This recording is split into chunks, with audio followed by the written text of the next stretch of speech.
요즘 장관들이 순환 시대를 맞고 있죠. 자, 어제는 정경두 국방부 장관의 발언이 논란이 됐습니다. 그리고 이번에는 또 강경화 외교부 장관이 도마 위에 올랐습니다. 국회 남북경협회의 전체 회의에 나와서 했던 말이 문제가 된 겁니다. 바로 이 발언입니다. 하노이 정상회담 때 김정은하고 그다음에 트럼프 대통령하고의 최종 합의에 도달하지 못하고 결국 균열이 생겨서 이게 결렬이 된 거 아닙니까? 개념이 똑같아요? 미국이 이번에 요구했던 거는 폐기가 아니고 동결이었습니다.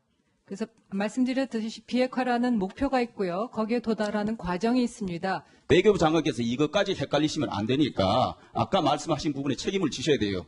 북한의 비핵화 개념이 폐기가 아니고 동결이다. 이걸 다시 서면으로 주시고.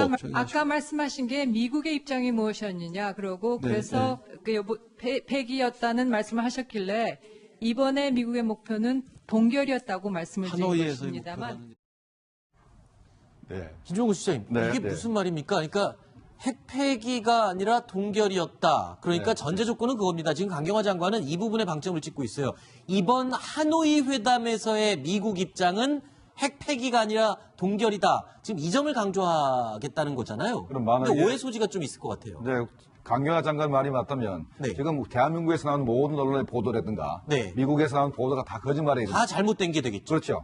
현재 미국에서는 FFVD든가 CVID를 얘기하지 않습니까? D는 그 디스트럭션 또는 디뉴클리어라이제이션입니다. 이거는 완전한 북한의 핵탄두 폐기를 얘기하지 어떻게 이게 동결이 되겠습니까? 그리고 더군다나 미국이 내놓은 카드가 그 빅딜 카드였습니다.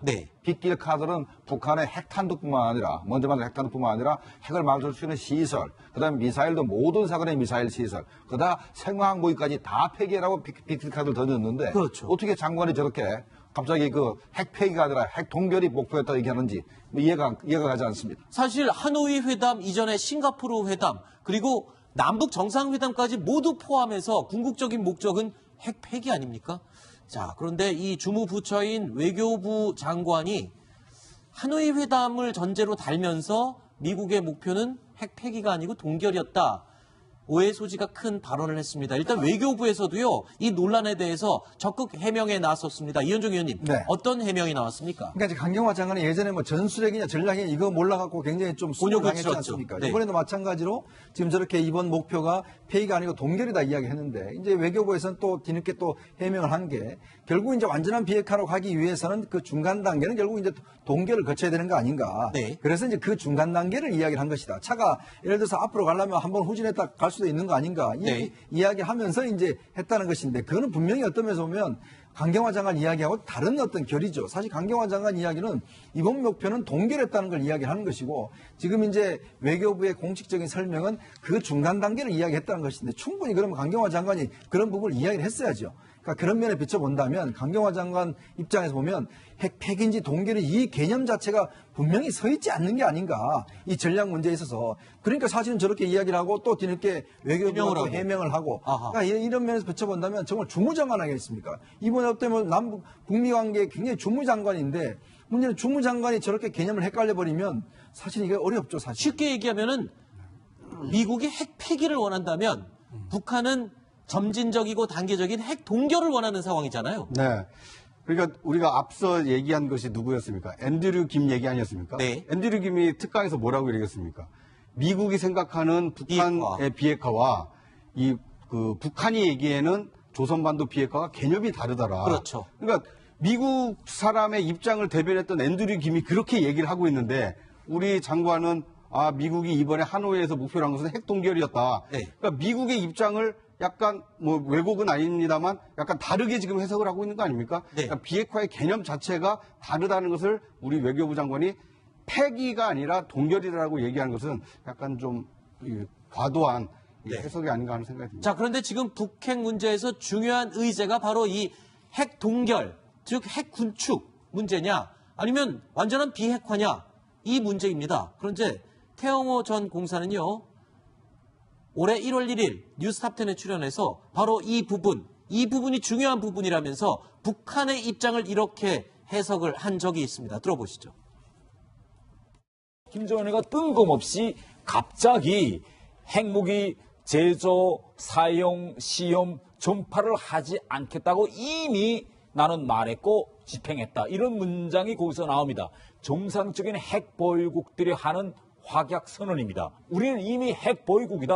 그걸 내가 이미 전 세계에 다 이야기했기 때문에 핵 보유국인 미국과 핵 보유국인 북한이 진행하는 핵 군축 협상이다. 한반도 비핵화 개념 문제를 한국과 미국이 좀 제대로 이해해달라라는 그런 이제 강수를 두고 있는 것입니다.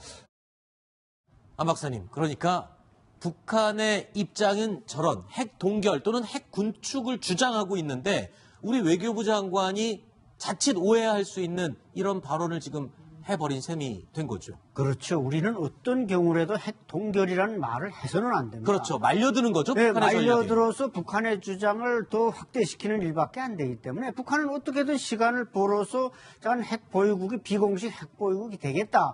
이런 전략이 확고한데 우리의 주무장관이 거기에 대해서 그런 비스무리한 용어를 쓴다면 이것은 오히려 혼돈을 주고 국제사회에서 과연 대한민국 입장은 무엇이냐 이런 오해를 불러일으킬 수 있기 때문에 저런 데서는 발언을 상당히 조심해야 된다고 봅니다. 네.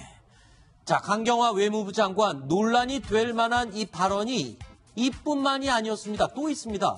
요즘 미세먼지 정말 최악의 난제로 꼽히고 있죠. 그런데 강경화 외교부 장관이요.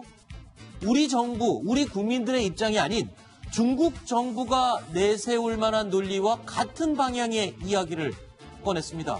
어떤 내용이었을까요? 확인해 보시죠. 자, 우리 외교부 장관님. 예. 미세먼지 문제 어떻게 네. 생각하세요? 요즘 네. 뭐 미세먼지 전혀 기후 우리와 관련된 것 같지 않아 보이지만 이게 복잡한 외교 문제랑 얽혀 있는 거예요. 알고 계세요? 예, 자, 미세먼지에 어떻게 대해서 풀어가야 된다고 생각합니까? 미세먼지 문제. 외교부로서는 그 중국 그다음에 다자기구를 통해서 이 문제를 계속 제기하고 있고 결국은 이것이 초국경적인 성격의 문제이기 때문에 중국에서 발생하는 게 우리에 영향을 주고 또 계절에 따라서는 우리 강토 내에서 발생하는 게 또 중국 쪽으로 날아가기도 합니다. 자, 바로 이 부분입니다. 우리가 지금 중국 때문에 미세먼지 피해를 심각하게 받고 있는 상황에서 중국이 간혹 가다가 주장하는 내용이 바로 저거였거든요. 네.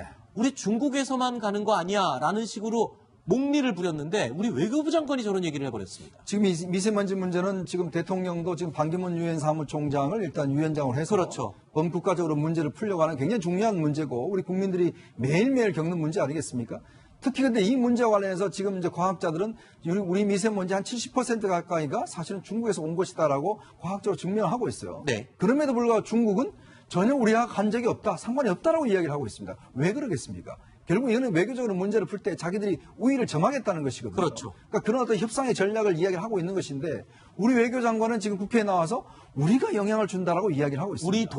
우리도 영향을 준다라고 하고 있어요. 예. 그럼 이걸 중국은 어떻게 해석하겠습니까? 봐라 지금 우리만 하는 게 당신들이 영향을 미치는 거 아니냐? 네. 그럼 결국 협상에서 이미 우리는 한번 지고 가는 것이죠. 네. 자, 이런 어떤 면에서 문제는 이거는 외교적으로 이야기를 답변해야 되는 상황입니다. 외교부 장관이. 그렇기 때문에 앞으로 중국과 굉장히 첨예한 외교적인 어떤 논쟁과 쟁점의 거리가 되는 문제를 외교장관이 불쑥 우리의 카드를 내보이는 것이거든요. 네. 그렇게 될 경우는 우리의 외교적 손실은 얼마나 되겠습니까? 앞으로 그러면 중국 측은 그러면 우리 말고 당신도 오는 것부터 이야기하자. 자, 그 문제부터 먼저 풀자. 이렇게 이야기하지 않겠습니까? 네, 사실 외교 문제라는 게 아주 예민하고 작은 문제도 크게 확대될 수 있는 그런 상황 아닙니까? 그런 마당에 저렇게 외교부 장관이 저런 말을 해서 앞으로 우리 협상에서 조금 불리할 수 있는 상황이 된다는 것, 이 부분은 지적사항이 충분히 될 것 같기도 합니다. 그러니까요. 이 강경화 장관이 그 전에 했던 게 대통령의 그 통역관 역할을 좀 하지 않았습니까? 네. 김대중 대통령 시절에.